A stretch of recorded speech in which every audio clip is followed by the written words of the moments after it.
Hello, this is Dr. Moonir from Mauritius, and today I'll be talking about coronary artery diseases. In order to understand what is coronary artery diseases, first we have to go through the anatomy of the heart. So the heart is like a machine which is used to pump blood all over the body, and just like any other machine, it has to be supplied with electricity and its resources. So here the resource is to supply the heart with blood too. So the blood vessels that supply the heart with blood is called the coronary arteries. Usually people suffer from coronary artery diseases when these arteries tend to be blocked, and this phenomenon is called as atherosclerosis, where there is a plaque formation inside these arteries restricting blood to go to the walls of the heart. So what happens when blood cannot go, nutrients, oxygen cannot go towards the wall of the heart? There's a blockage. So what happens? It's just that this area of the wall of the heart cannot pump, okay? It necrosizes. So it gives rise to ischemia, okay? So which arises, and then this place, okay, it's like dead. This is what we call heart attack, okay, which will give rise to chest pain, arrhythmia, etc. The fact of coronary artery diseases is very alarming and is right now in 2020 one of the major leading cause of death around the world. So if we start to talk about the risk factors, first of all, we have unhealthy lifestyle, okay, lack of exercises, people who eat unhealthy, we tend to eat very oily food, okay, so all these will have a bad effect on our heart, okay, so this will be a formation of plaque, okay, cholesterol deposit inside these arteries, okay. Also we have gene factors, okay, if you have had this problem inside your family, for example, in previous generations, you have the tendency to have it if you don't take the proper precautions. Another problem is also about obesity.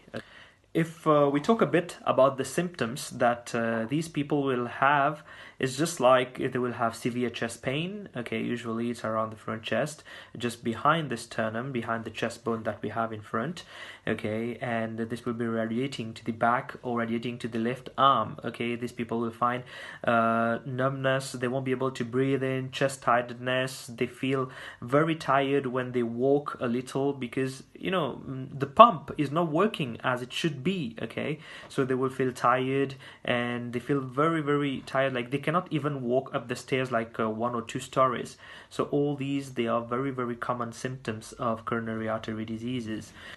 So if you encounter this type of symptoms, what should you do?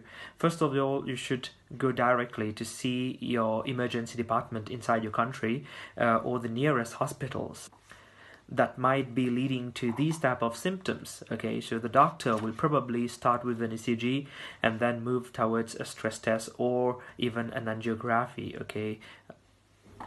If we talk a bit about the treatment of coronary artery diseases, so it's divided into roughly 3 types, okay. First type is medication. Usually if the coronary arteries, they are not so blocked, usually we can deal with medication, we can give medication. So the doctor will give medication to control the blood pressure, to control the cholesterol level, and also to protect the heart, to protect the myocardium. So if the problem is much advanced, for example, if you have clogged arteries, then minimal invasive surgery might be done, and then we put a stent over there, okay. So this is what we call the PCI stenting.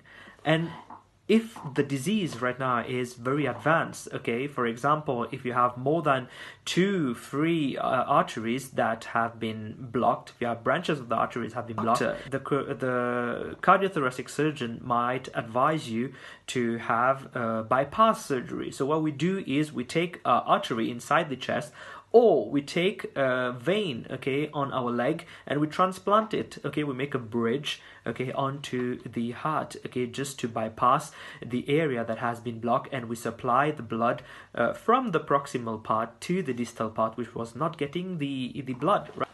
Lastly, if we talk a bit about prevention of coronary artery diseases, first of all, we have to have controlled and healthy lifestyle. Okay, for example, we eat on time, we see what we are eating, we know what we are eating. We can promote 30 minutes exercise every day. Okay, always on the move. We don't just sit at home, but always on the move. Okay, we make exercise. And then, of course, if you smoke, please quit smoking, because smoking is very, very closely related to the heart, and it is very closely related to the vasculature of blood vessels. It has been found that people who smoke, they have the tendency to have coronary artery diseases much more than a non-smoker. Stick to your medication, stick to your cardiothoracic surgeon advices, and take your medication on time. Okay, so this is very important. Another thing to keep in mind is to avoid stress. Okay, and lastly, it is very important to live a Zen life. Okay, to live easy and to take everything positively. So this was about coronary artery diseases, and it is very important for us to take care of our heart and to create a better and healthier tomorrow. Thank you very much.